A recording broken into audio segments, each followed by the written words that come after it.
Hidden in plain sight, locked away in secret garages, or known only to a select few, these cars are the stuff of legend. They're the prototypes, the one-offs, and the experimental marvels that most people never even knew existed. Today we're unveiling the 12 most secret cars ever created. From classified projects to hidden treasures, these machines will blow your mind. Ready to uncover the truth? Let's dive in.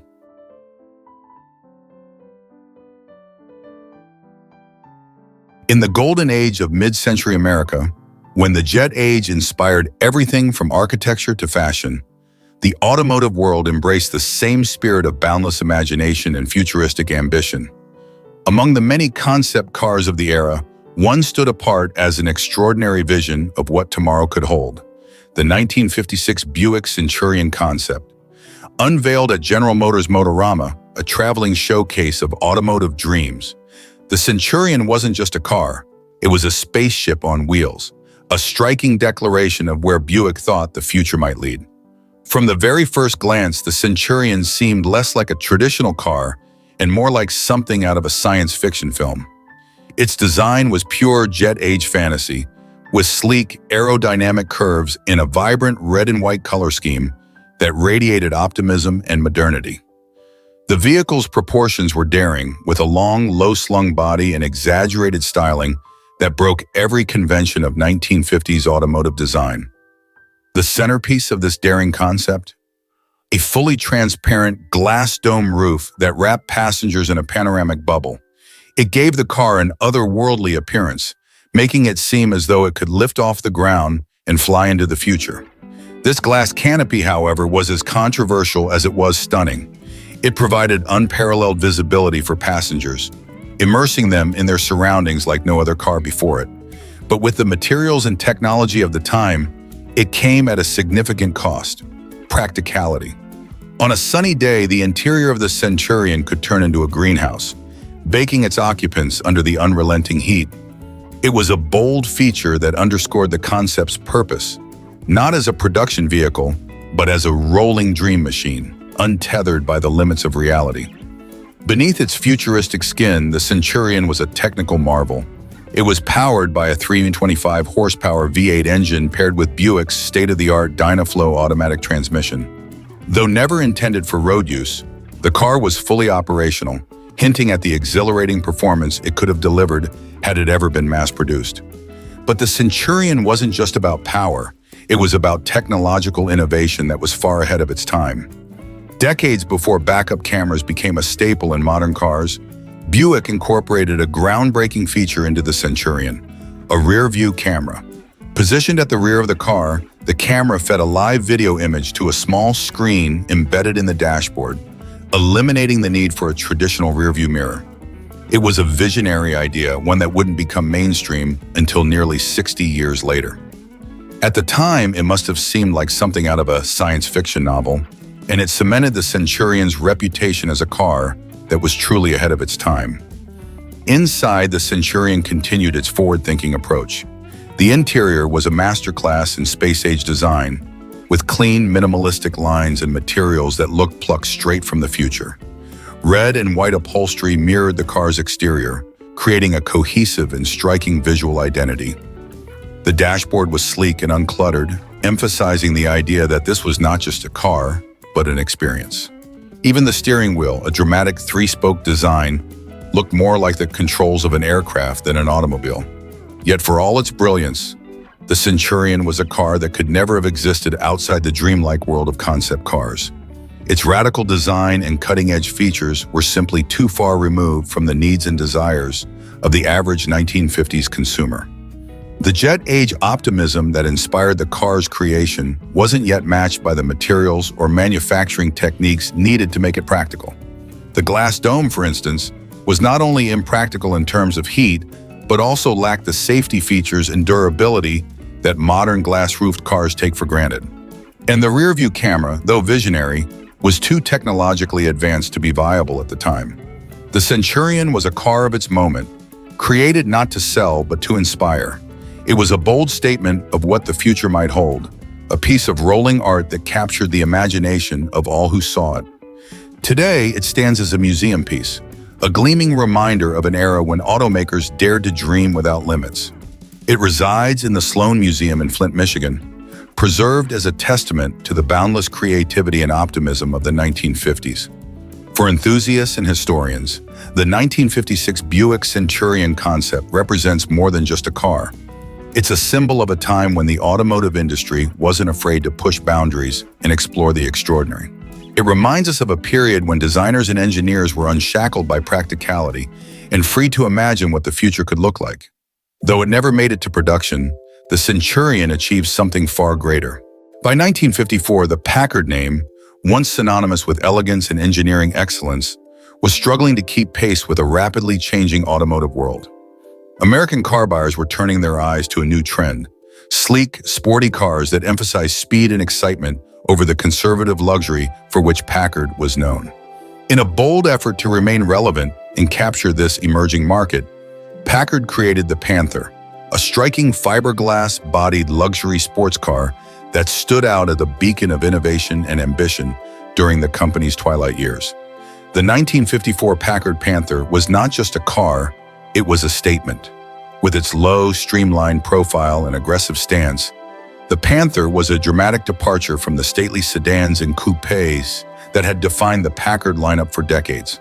The use of fiberglass for the body was groundbreaking for the time, offering a lightweight yet durable alternative to steel and enabling the kind of curvaceous design that traditional manufacturing methods couldn't easily achieve.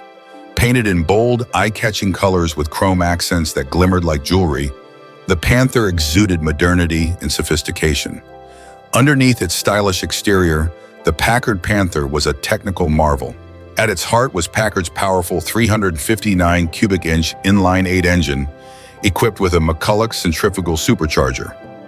This setup delivered a formidable 275 horsepower, an impressive figure for the era and one that underscored Packard's desire to compete with America's burgeoning sports car icons like the Chevrolet Corvette and Ford Thunderbird. Paired with Packard's Ultramatic automatic transmission, the Panther promised both thrilling performance and refined drivability, appealing to the discerning enthusiast who valued both speed and sophistication. The interior of the Panther was equally impressive, blending Packard's hallmark luxury with the flair of a sports car. Plush leather seating, intricate trim details, and a host of advanced features created an atmosphere of exclusivity. The cockpit-like dashboard design, with its sweeping instrument cluster, reinforced the sense that this was not just a car, but a personal luxury statement, an aspirational vehicle for a new kind of buyer. Despite its undeniable appeal, the Packard Panther was destined to remain a rare and fleeting vision. Only 4 were ever built, each slightly different from the other, as Packard struggled to justify the expense of producing such a niche vehicle while battling its mounting financial troubles. The company, which had been a dominant force in the American luxury car market for decades, was now facing a harsh reality: declining sales, outdated manufacturing facilities, and fierce competition from Cadillac, Lincoln, and the burgeoning middle-market brands. The Panther, as beautiful and advanced as it was, couldn't save the company from the tides of change. Adding to the Panther's mystique was its exclusivity. Each of the 4 examples built became a unique collector's item, embodying the dreams and ambitions of a company fighting against the odds. Over the years, these cars have been meticulously preserved or restored, becoming highly sought-after artifacts of automotive history. Their fiberglass construction, innovative design, and the sheer rarity of their existence make the Packard Panther one of the most coveted cars of its era among enthusiasts and collectors. The Panther's failure to reach production wasn't due to its design or performance. It was simply a matter of bad timing. By 1956, just 2 years after the Panther's debut, Packard merged with Studebaker in a last-ditch effort to survive. However, the combined company's struggles proved insurmountable, and the once proud Packard name disappeared from the automotive landscape by the late 1950s. The Panther thus became not just a rare car, but a poignant symbol of what might have been, a tantalizing glimpse of a Packard that could have thrived in a new automotive era. Today, the 1954 Packard Panther is celebrated as a masterpiece of mid-century automotive design, a car that reflects the optimism and creativity of its time while bearing the weight of the challenges Packard faced. It's a reminder of an era when car makers dared to dream big, even in the face of adversity. For those lucky enough to see one in person, the Panther isn't just a car. It's a story, a legacy, and a testament to Packard's enduring spirit. By the late 1950s, America's fascination with the space race was at an all-time high. Rockets soared into the heavens, and visions of a gleaming, futuristic tomorrow filled the popular imagination. Cadillac, already the pinnacle of American automotive luxury, decided to channel this cosmic ambition into a car that wasn't just ahead of its time. It was otherworldly. Enter the 1959 Cadillac Cyclone concept, a creation so bold, so extravagant, that it seemed to belong more to the surface of Mars than to Earth's highways. The Cyclone was Cadillac's ultimate expression of futurism. Designed under the direction of Harley Earl, GM's legendary head of styling, the Cyclone looked like it had rolled straight out of a sci-fi movie. Its body was sleek and minimalist, but its most striking features were its enormous, missile-like tail fins, which dwarfed even the famously large fins on Cadillac's 1959 production models.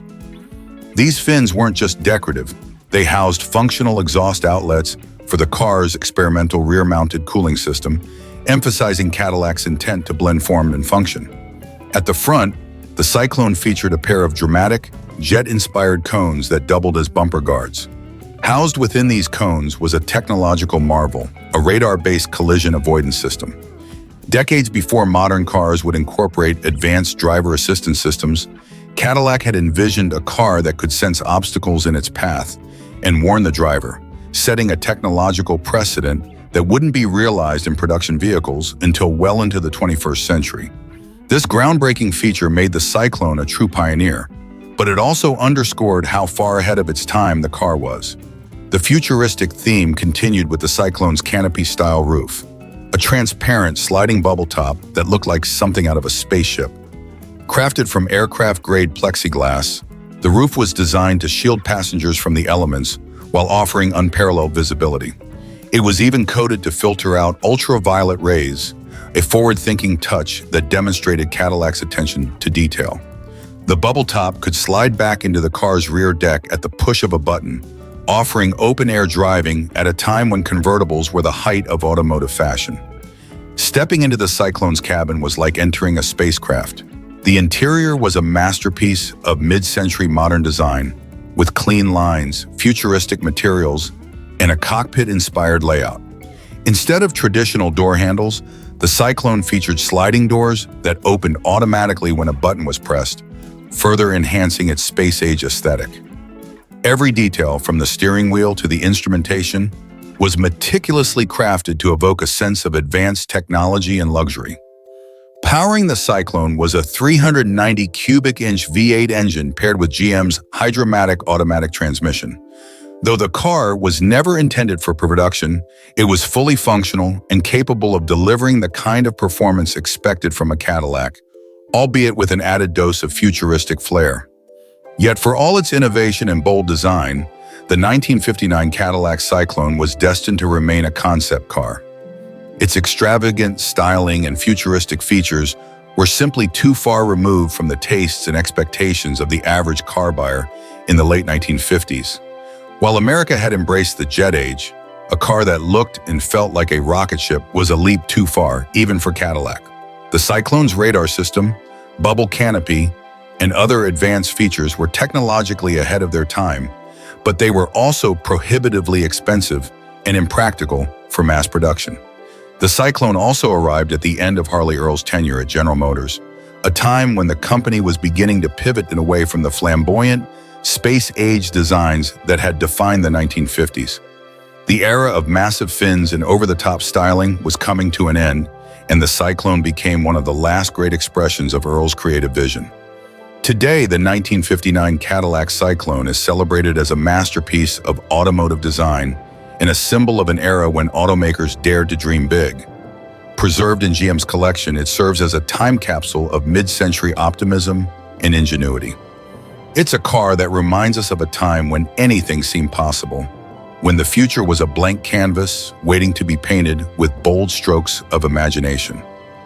For enthusiasts and historians, the Cyclone is more than just a concept car. It's a statement of Cadillac's commitment to innovation and a reflection of the limitless creativity that defined the golden age of American automotive design. It's a car that asks us to look back not just with nostalgia, but with admiration for a time when the stars weren't just above us. They were on the road ahead. Every great legend starts somewhere. For the Ford Mustang, a car that would go on to define an entire generation of American motoring, the story began not with the iconic pony car we all know and love, but with something radically different. In 1962, Ford revealed a daring concept that pushed the boundaries of design, engineering, and even imagination. That car was the Mustang I concept, a mid-engine, two-seater sports car that couldn't have been further from the production Mustang that would debut 2 years later. While it never made it to showrooms, the Mustang I remains one of the most intriguing what-ifs in automotive history, a glimpse at an entirely different direction Ford might have taken. The Mustang I was born out of Ford's desire to create a car that could compete not just on the streets, but on the racetrack. Designed by the Advanced Styling Studio, the concept was the brainchild of engineers and designers like John Najjar and Roy Lunn. Their goal was to craft a car that was small, light, and technologically advanced, blending European sports car sensibilities with American ingenuity. What emerged was a stunning mid-engine roadster, a configuration almost unheard of in Detroit at the time. The car's heart was a 1.5-liter V4 engine mounted behind the driver, producing 109 horsepower. While that number might seem modest today, the Mustang I's featherweight aluminum body, which tipped the scales at just 500 pounds, ensured it was quick and agile, capable of thrilling performance on the track. Its design was just as bold as its engineering.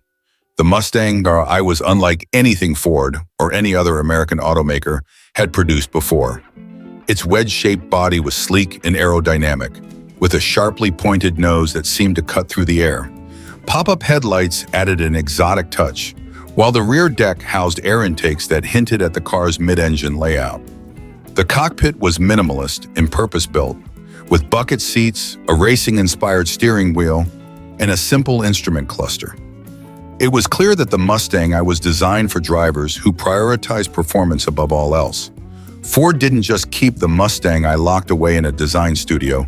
It wanted the world to see what this car could do. The concept made its public debut at the 1962 United States Grand Prix at Watkins Glen, where racing legend Dan Gurney took it for a series of demonstration laps. Onlookers were captivated by the car's futuristic design and impressive performance, and for a brief moment, it seemed as though Ford was on the verge of redefining what an American sports car could be. But as groundbreaking as the Mustang I was, it represented a vision that didn't align with Ford's broader goals.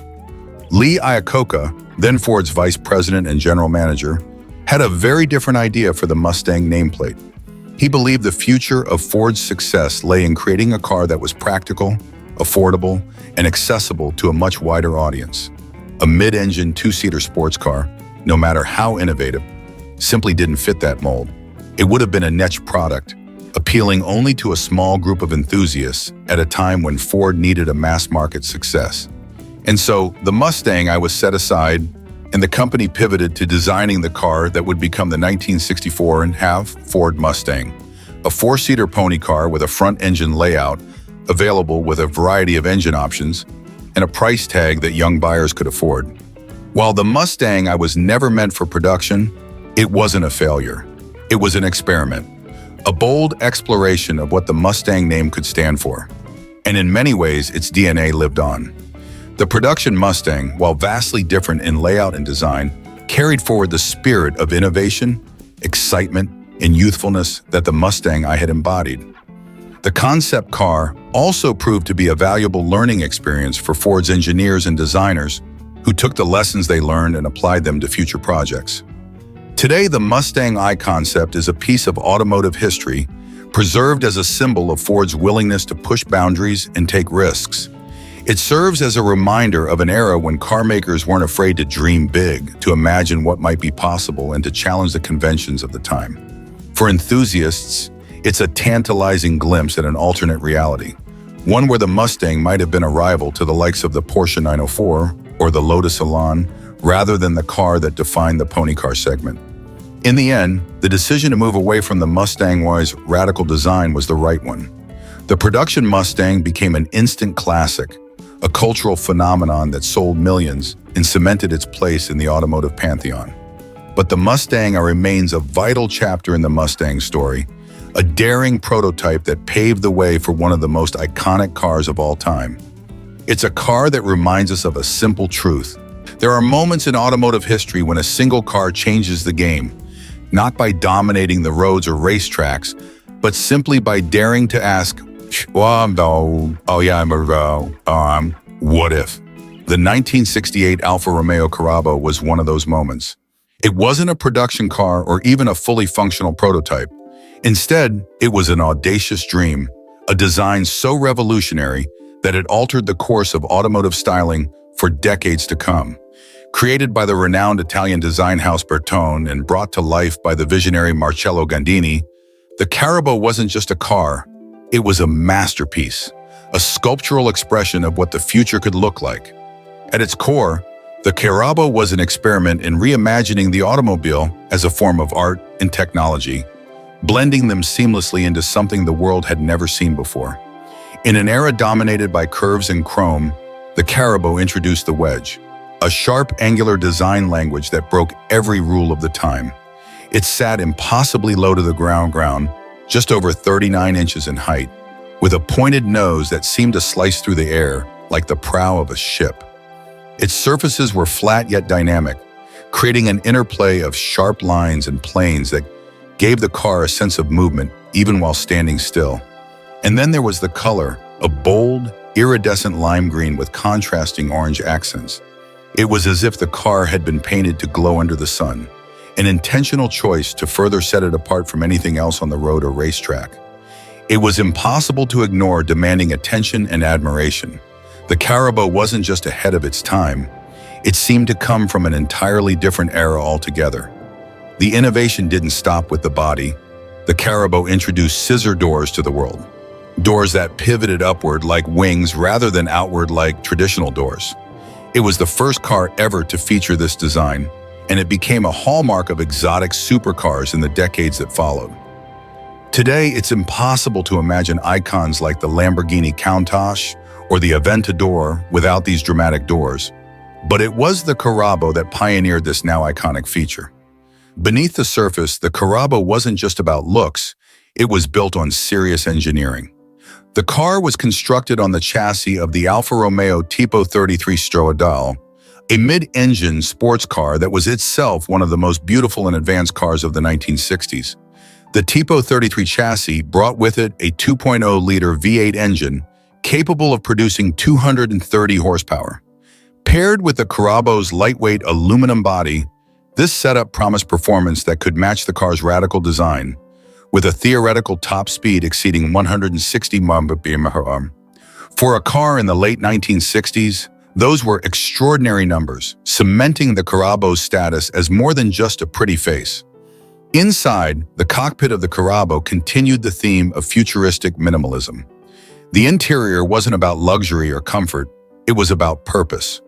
The dashboard was sleek and functional, reflecting the car's focus on driving performance and its role as a concept for experimentation. The seats were integrated into the structure, and the windows were narrow, emphasizing aerodynamics over visibility. Every detail of the Carabo served to reinforce its identity as a machine built for speed and innovation, not convenience. The Carabo made its debut at the 1968 Paris Motor Show, where it stunned audiences and critics alike. It was unlike anything they had ever seen, a car that seemed to belong in a sci-fi movie rather than on a showroom floor. But as much as the Carabo captivated imaginations, it was never meant to be more than a design study. Alfa Romeo and Bertone had no plans to put it into production. The Carabo was too radical, too impractical for the roads of its time. Its low height, scissor doors, and unconventional materials made it a challenge even for concept car standards. But in many ways, that was the point. The Carabo wasn't about practicality, it was about vision. It showed the world what was possible when designers were given free rein to innovate without the constraints of cost, safety regulations, or production feasibility. And in doing so, it changed the automotive landscape forever. The influence of the Carabo can be seen in nearly every supercar that came after it.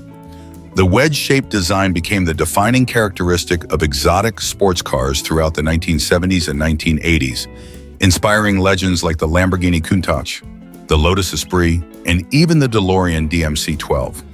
The scissor doors became synonymous with high-performance machines, a signature feature of cars that pushed the boundaries of style and engineering. And even today, elements of the Carabo's radical approach can be seen in modern hypercars that continue to prioritize innovation and bold design. Only one Carabo was ever built, but its legacy is immeasurable. It resides today in the Bertone collection.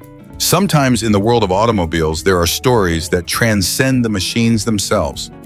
The 1957 Chrysler Norseman is one of those stories, a concept car born from the boldest visions of the 1950s, a design that was so revolutionary, so ahead of its time, that it seemed destined to reshape the future of automotive luxury.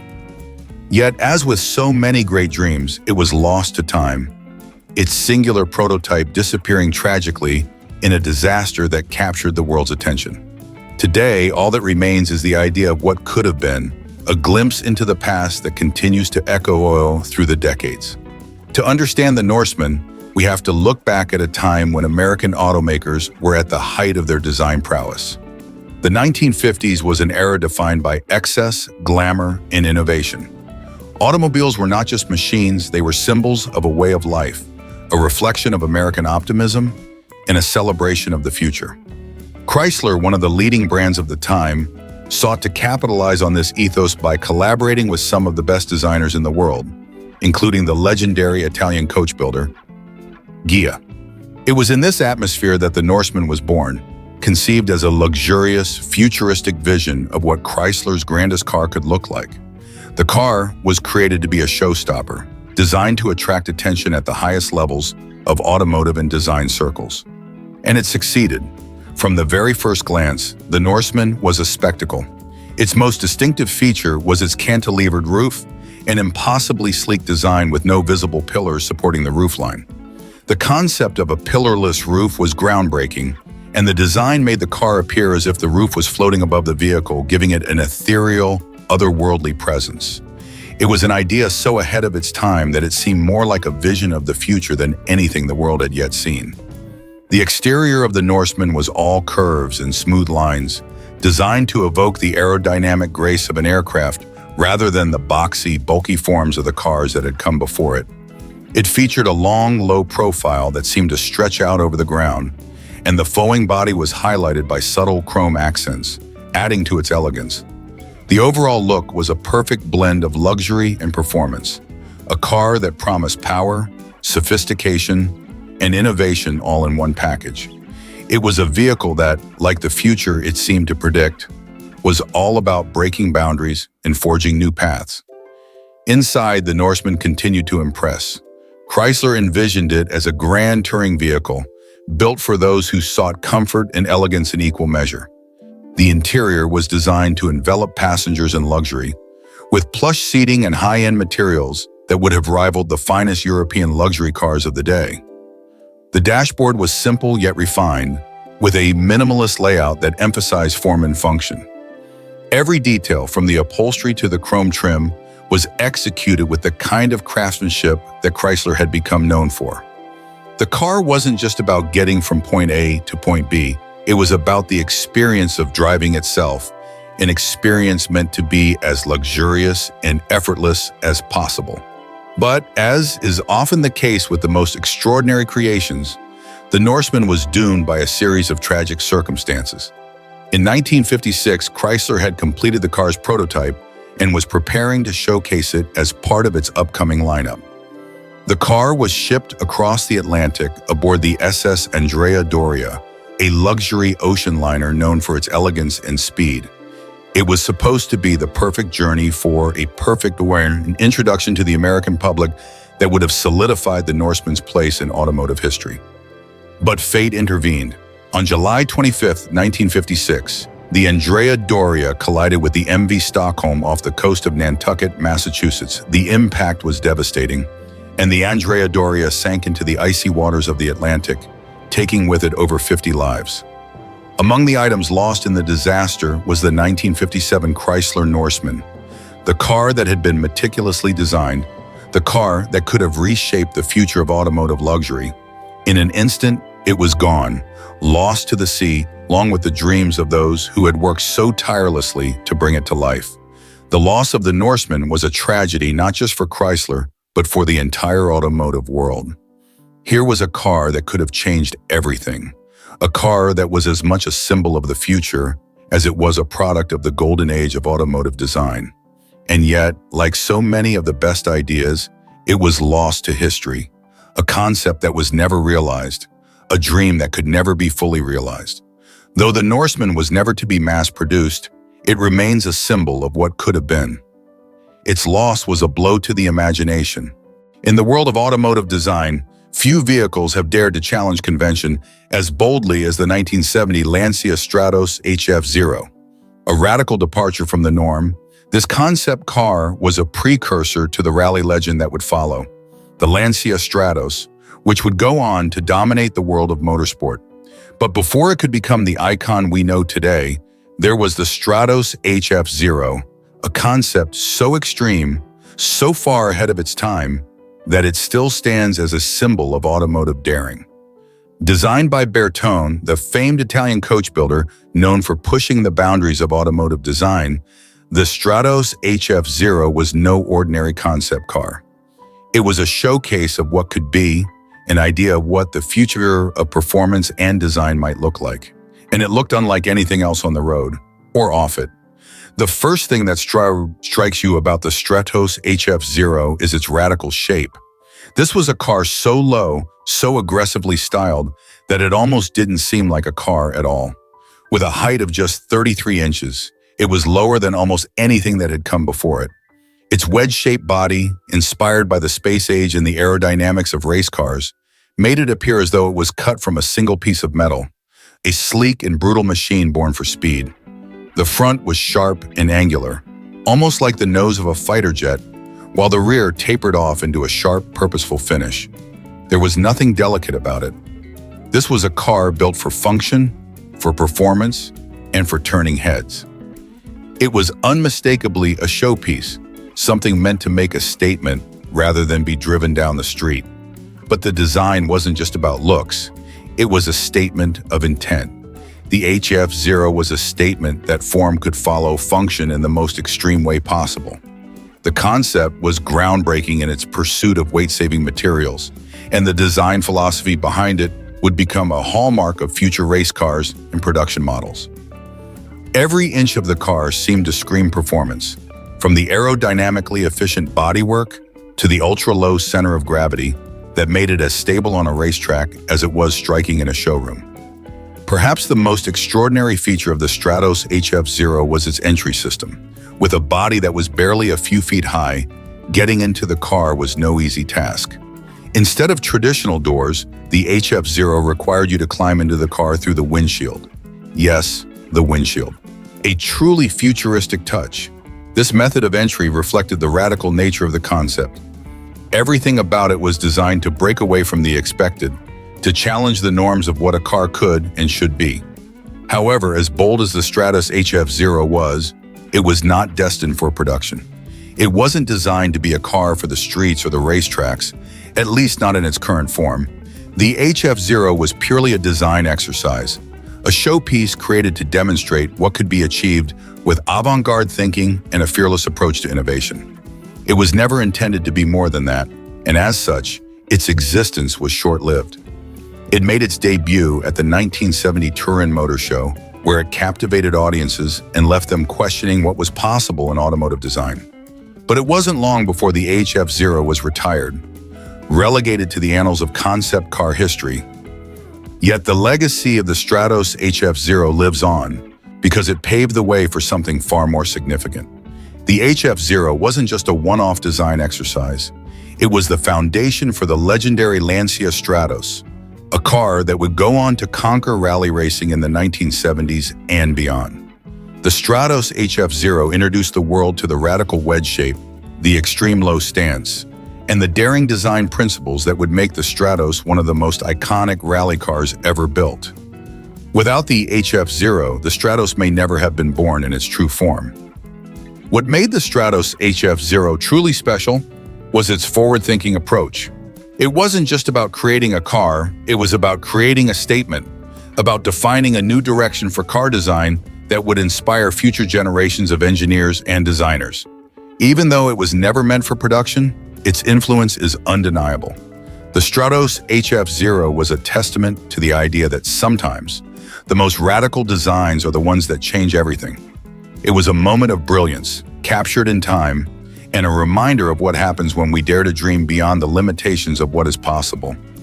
In the end, the 1970 Lancia Stratos HF0 was more than just a concept car. It was a bold vision of the future, one that shaped the direction of motorsport and automotive design for years to come. Though it never hit the streets or the racetracks, its legacy is alive in the Stratos, a car that embodies the spirit of innovation and the daring that the HF0 so magnificently displayed. In the history of automotive design, some vehicles stand out not just for their engineering or performance, but for the sheer audacity of their vision. The 1955 Chevrolet Biscayne concept is one such car, a true icon of futuristic thinking that dared to imagine a world where the rules of car design no longer applied. In a decade when bold experimentation was the norm, this concept vehicle from Chevrolet captured the essence of the 1950s fascination with space-age design, technology, and innovation. The Biscayne concept was a harbinger of a future that was still a distant dream. From the moment you laid eyes on it, it was clear that this was no ordinary car. Unlike anything else in Chevrolet's lineup at the time, it featured a low-slung, elegant profile that defied the boxy designs of the era. The car's roofline was noticeably lower than what was typical for the time, giving it an almost predatory stance. With a sleek, sweeping design that suggested both motion and grace, the Biscayne seemed to float just above the ground, as if it was destined to glide effortlessly through the skies. But what truly set the Biscayne concept apart were its structural innovations. Chevrolet had crafted a car that was as much about visual impact as it was about pushing the boundaries of what was technically possible. The most striking feature was its pillarless construction, a revolutionary design that eliminated the vertical support beams between the windows, allowing the Biscayne to achieve a truly uninterrupted side profile. This gave the car a streamlined aerodynamic look, making it appear more like a concept from the distant future than a 1950s Chevrolet. With its smooth, uninterrupted lines, the Biscayne was a harbinger of the future of design, setting the stage for cars that would come decades later. The visual impact was unmistakable, and for the first time, it seemed like American car makers were prepared to compete not only with the rest of the world, but with the very future itself. The Biscayne didn't stop there. In what could only be described as one of the most audacious design decisions ever made, Chevrolet equipped this concept car with gull-wing doors that opened upward instead of outward, a dramatic flourish that screamed science fiction, making it instantly recognizable. This feature was a nod to the iconic Mercedes-Benz 300 SL, but the Biscayne took it even further, incorporating a larger-than-life design language that was bold and revolutionary.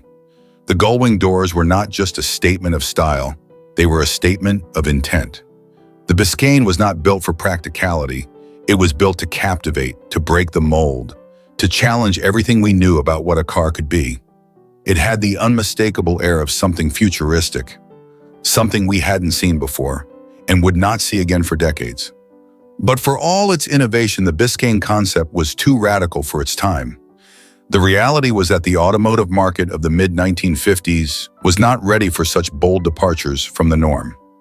While the car world was beginning to embrace new forms of design and technology, the mainstream American buyer was still deeply attached to the traditional values of practicality, comfort, and reliability. The Biscayne, with its low roofline, pillarless body, and impractical gull-wing doors, was simply too unconventional, too ahead of its time for a public still rooted in the designs of the post-war era. It was a car made for a future that the 1950s weren't quite prepared to meet. Ultimately, Chevrolet made the decision to scrap the Biscayne concept. While it had made waves at auto shows, garnering attention for its daring design, it was never meant to be anything more than a showpiece, a vision of what might one day be possible. The prototype was destroyed, and with it went the hope of seeing such a car on the streets. The Biscayne was lost to history, a victim of the changing tides of automotive trends and the limitations of the market. However, in many ways, the Biscayne concept was a symbol of what could have been.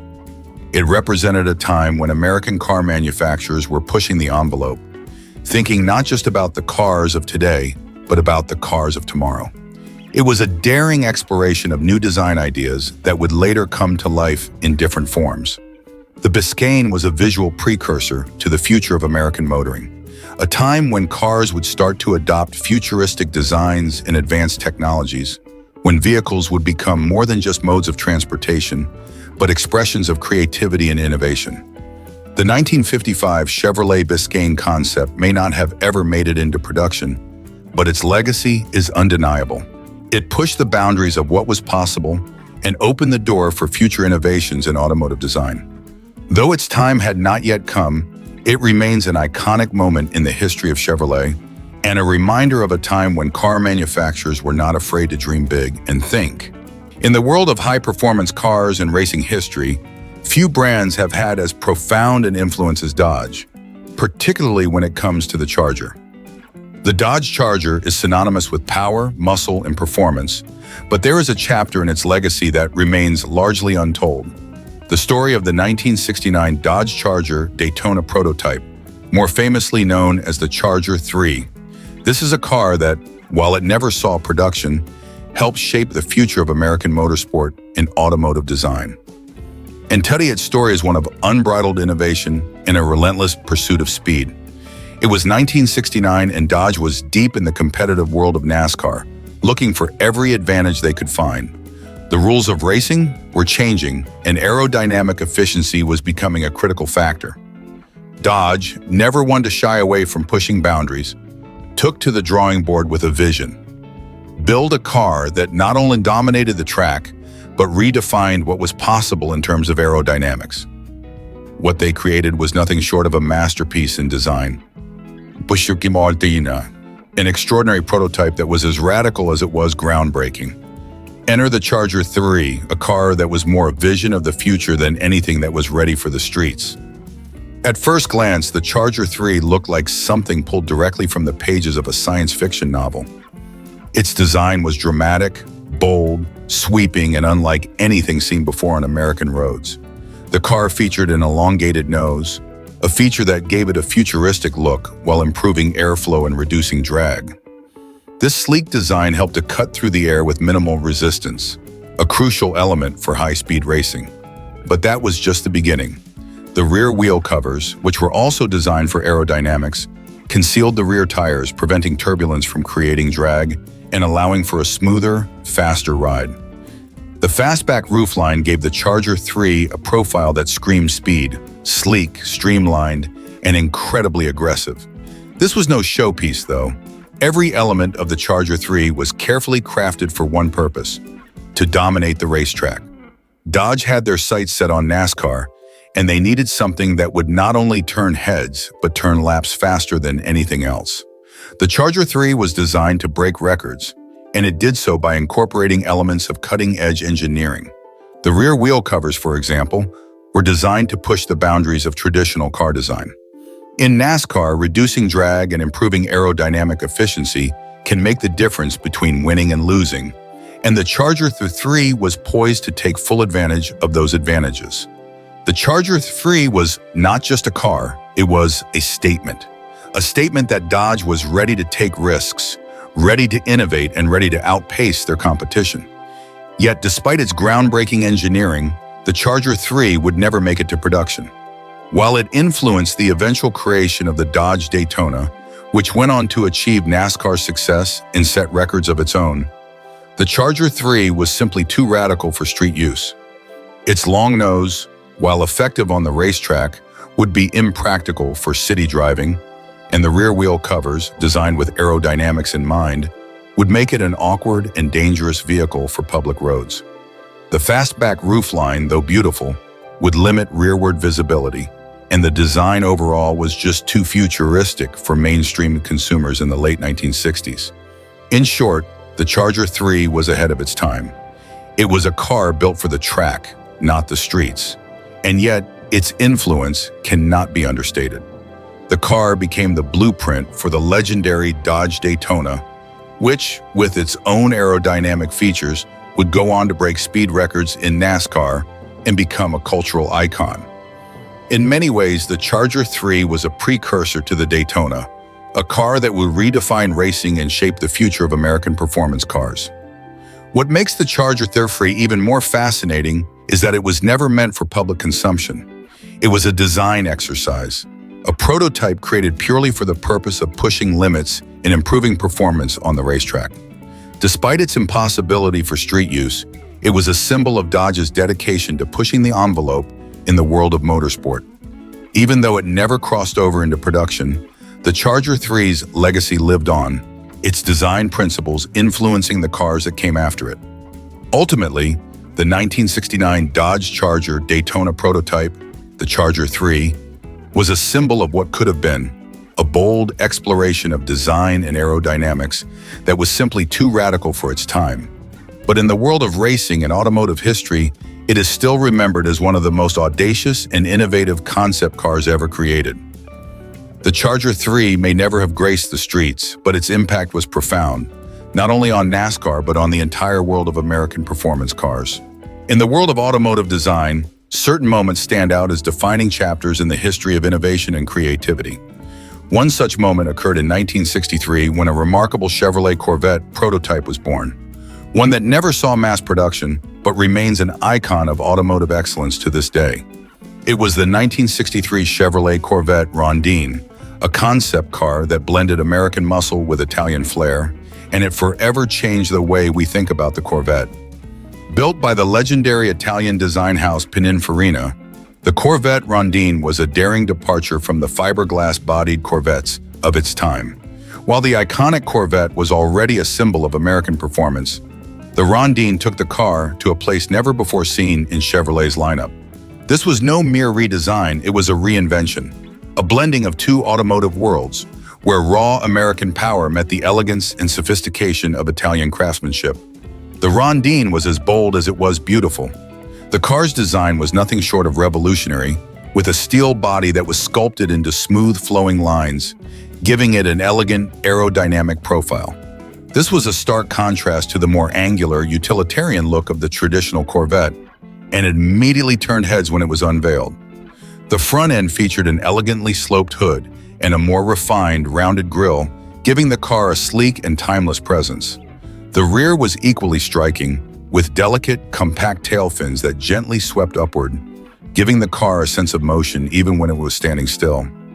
And all of this was wrapped in a shiny, polished coat of blue, a color that highlighted the Rondine's gorgeous curves and reflected the luxurious craftsmanship that Pininfarina was known for. But it wasn't just the car's looks that made the Corvette Rondine so remarkable. The design was grounded in advanced automotive engineering, blending Chevrolet's engineering with Pininfarina's aesthetic vision. The concept featured the powerful V8 engine that was a hallmark of the Corvette line, but the body was unlike anything that had been seen before. The Rondine represented a fusion of American power with the fine design elements that had made Pininfarina's creations world-renowned. The result was a car that captured the spirit of innovation, blending cutting-edge performance with artful, functional beauty. So why didn't it launch? Why did such a stunning vehicle never make it to production? The answer lies in the corporate philosophy of General Motors at the time. While the Rondine was undeniably a masterpiece, it was simply too far removed from the formula that had made the Corvette such a success. The Corvette was built on the iconic fiberglass body, and the Rondine's steel construction, while stunning, was impractical for mass production. Moreover, the American market wasn't quite ready to embrace the idea of a Corvette that was not purely American in style. The Rondine was a departure from the rugged, bold aesthetic it had come to define the Corvette, and in the eyes of GM, it risked diluting the Corvette's iconic image. In the end, General Motors stuck with the formula that had worked so well for them: the traditional fiberglass body, American engineering, and that distinctive, aggressive Corvette look. The Rondine was never mass-produced, and it was left as a one-off concept, a vision of what the Corvette could have been had it embraced a more European design philosophy. Today, the 1963 Corvette Rondine stands as one of the most coveted and unique concept cars in automotive history. While it didn't change the course of Corvette production, it did change how we view the Corvette itself. It was a beautiful experiment, a radical reimagining that never came to fruition, but its influence can still be felt in the world of automotive design. The Rondine represents a time when the car was not just a machine, but a piece of art, a statement of innovation, vision, and bold thinking. Though it was never intended for production, its legacy endures as one of the most unique and significant concept cars ever made. The Chevrolet Corvette Rondine is a perfect example of what happens when you dare to dream beyond the expected, creating a one-of-a-kind masterpiece that will forever remain a symbol of automotive creativity. In the world of automotive design, few cars have captured the imagination of enthusiasts and collectors as profoundly as the 1967 Lamborghini Marzal. A concept car that was as daring and visionary as the brand itself, the Marzal was a glimpse into the future of luxury, performance, and innovation, wrapped in a sleek and captivating package that was far ahead of its time.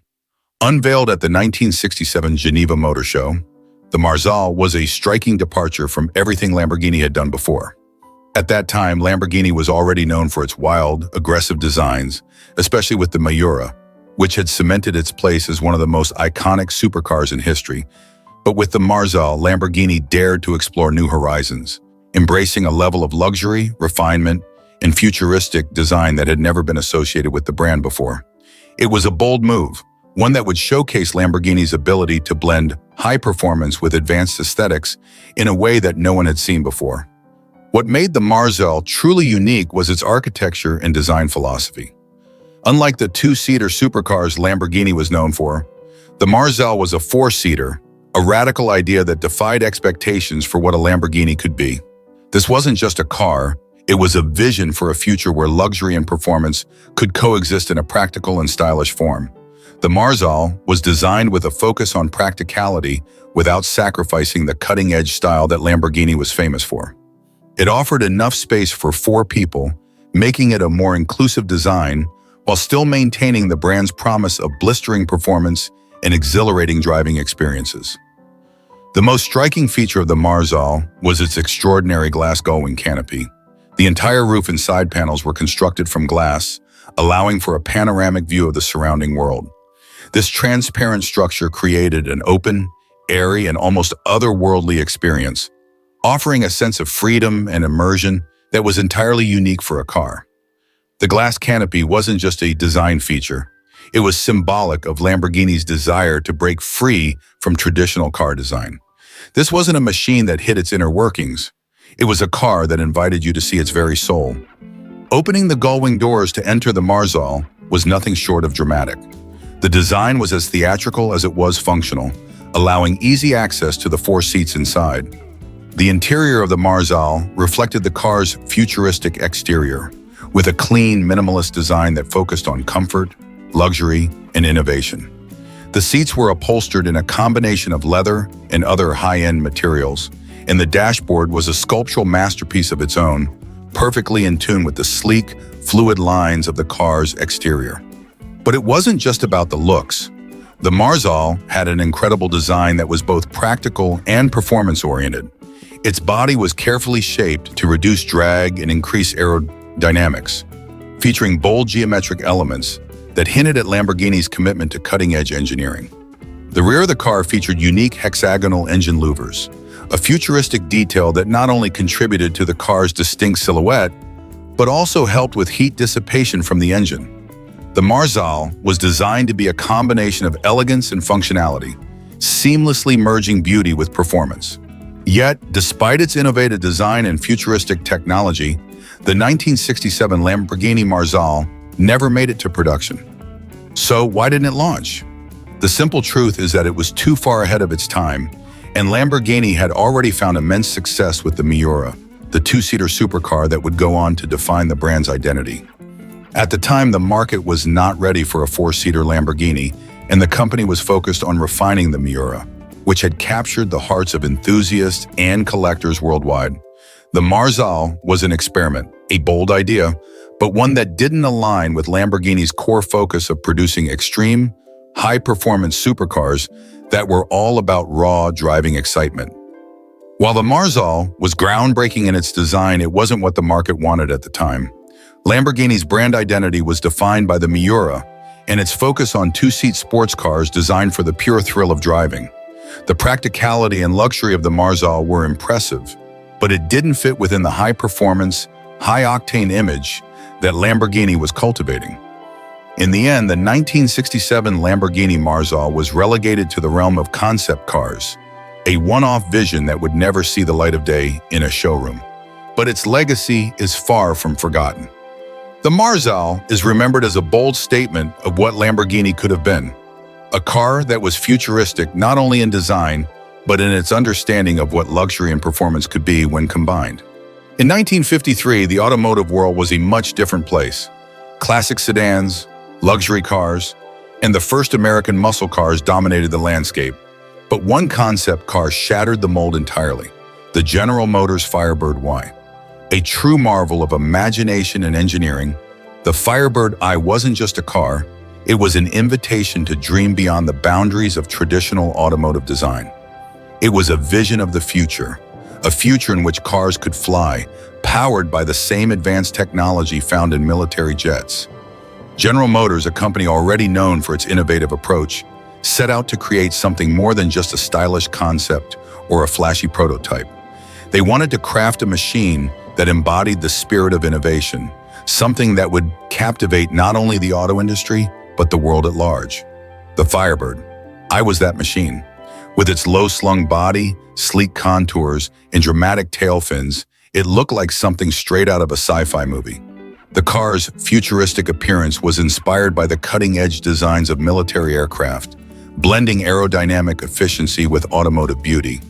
This wasn't just a car, it was a symbol of what could be achieved when engineering, creativity, and daring vision came together. What truly set the Firebird I apart, however, was not its eye-catching design, but its revolutionary powertrain, a gas turbine engine. This technology was nothing short of revolutionary for its time. Gas turbine engines were most commonly found in military jets, where their power, smooth operation, and ability to sustain high speeds were highly prized. The concept of bringing that technology into the realm of automobiles was unprecedented. General Motors engineers saw the potential for this jet-inspired power source to revolutionize the car industry. The Firebird I was powered by a 270 horsepower gas turbine engine that could propel the car to speeds of 120 miles per hour.